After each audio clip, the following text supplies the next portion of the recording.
Hey everyone, welcome back to the Critic-Verse. Today we're continuing with our recap and review of Power Book 4 Force, Season 2 with Episode 8 titled Dead Reckoning.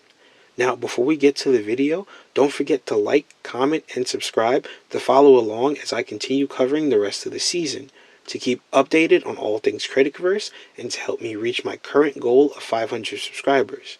Now, I hope you've seen the episode, and even though I do recap it, this isn't a proper substitute for the source material, and also will contain spoilers. Now, on to the recap. Once again, this episode is titled Dead Reckoning, which is apparently a maritime term on how sailors use a number of things to determine their position on the map. This actually refers to a number of characters in this episode. Vic trying to cover his tracks so Tommy doesn't find out he's a snitch, while Stacy makes it so much harder for him. Gennard focuses on getting Tommy on his side instead of getting rid of him.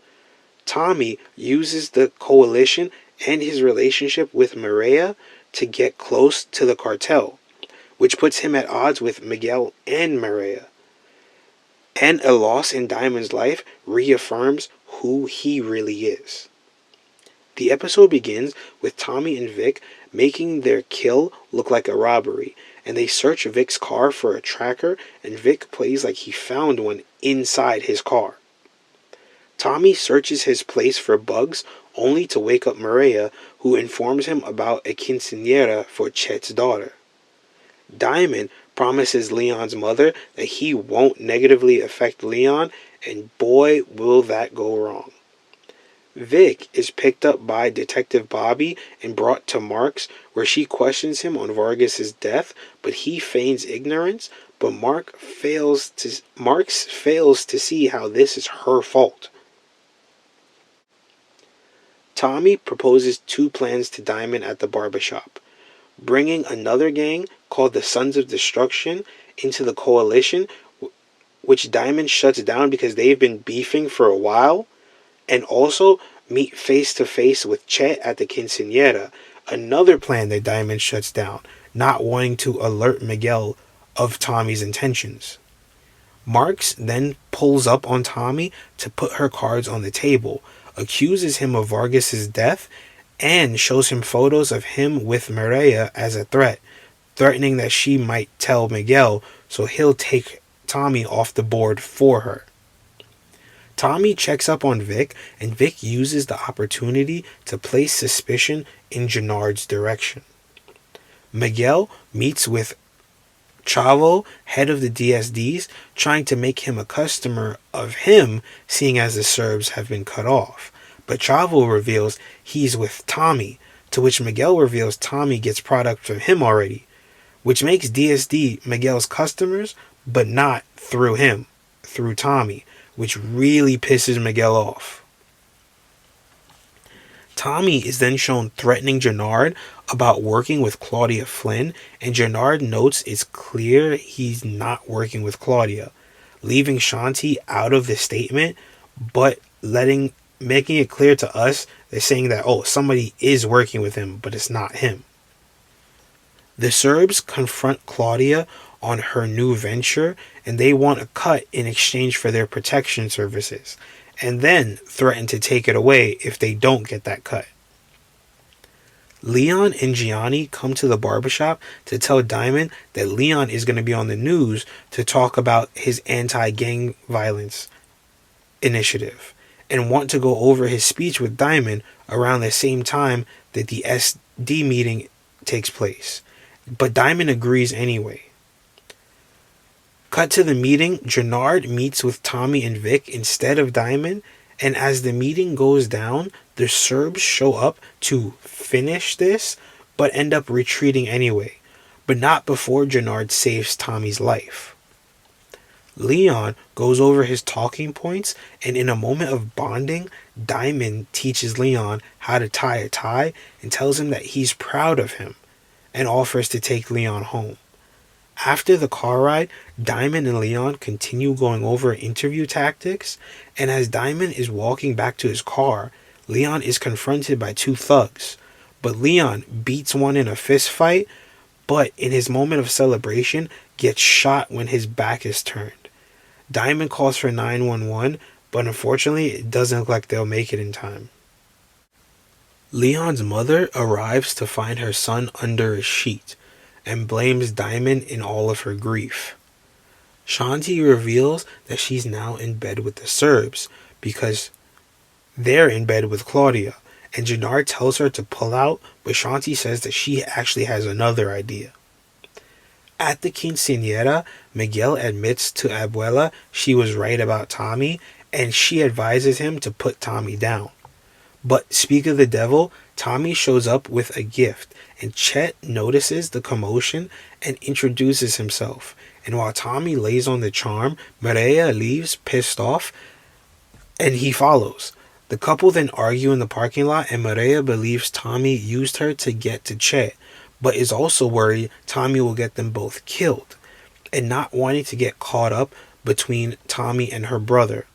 As Maria gets home, she is confronted by Stacy telling her to stay away from Tommy since he is a dangerous man and she doesn't want to get involved with the RICO case that she's building on Tommy, and tells Maria to ask Tommy about Lakeisha Grant. Shanti and Jannard tell Tommy about Claudia and the Serbs, but Tommy actually wants them to keep working with them, but to inform him of all their moves. And when Tommy asks Jannard what's going on with Diamond, Jannard tells Tommy about what happened to Leon. At the barbershop, Diamond is drowning his sorrows in a bottle, but when one of his guys brings back the drugs that he tried to move, he tells him to leave the bag and get out. And then Diamond just displays all the drugs and the money outside the bag. Later, Detective Bobby and Marks question Vic about lying about where Vargas was, threatening to pull his deal unless Vic implements Tommy in Vargas's death. And eventually Vic gives in. What an idiot. Jenny Sue, Diamond's lawyer, informs Tommy that the feds do have a snitch since she can't get any more information on the case that they're building against them. And in the final scene, Tommy goes to see Diamond in a drunken stupor, and he blames himself for Leon's death. And Diamond's PO comes by after being informed by Leon's dad that Diamond has been playing him, and he sees the drugs and the money, and as he goes to arrest Diamond, Diamond slashes his throat, killing him. And the look on Tommy's face. End of episode. Well, I gotta admit, I didn't see any of this coming. This was such a crazy episode, and things are really ramping up with us almost at the finish line of this season. A couple of things I want to talk about with this episode.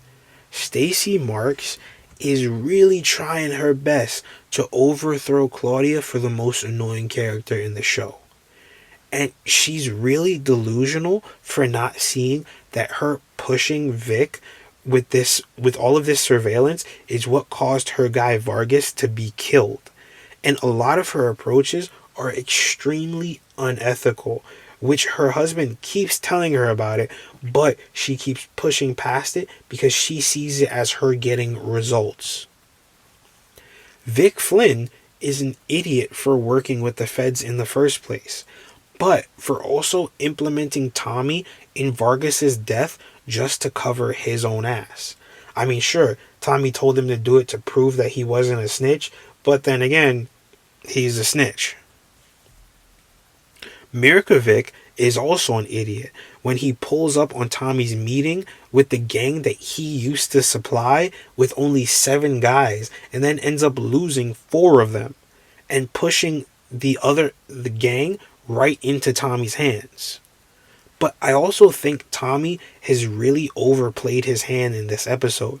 By going to that quinceañera, it ruined his relationship with Maria, which was shaky at best, but also confirms Miguel's suspicions about him.